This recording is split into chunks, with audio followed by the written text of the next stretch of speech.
بسم اللہ الرحمن الرحیم۔ السلام علیکم ورحمۃ اللہ وبرکاتہ۔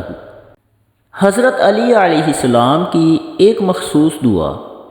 منقول ہے کہ جب حضرت علی علیہ السلام کو کوئی نہایت پریشان کن اور اضطراب آگے مہم درپیش ہوتی تو آپ 2 رکعت نماز ادا کر کے 100 مرتبہ استغفر اللہ پڑھنے کے بعد دعائے ذیل کو پڑھتے۔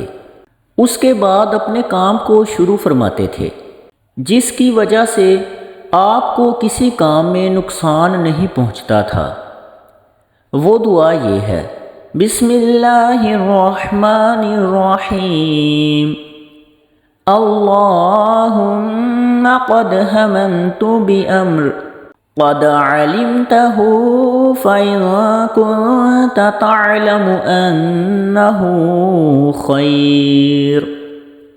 خير لي في ديني ودنياي وآخرتي فيسر لي وإن كنت تعلم أنه شر لي في ديني ودنياي وآخرتي فأصرفه عني كرهت ذلك أو أحببت فإنك تعلم ولا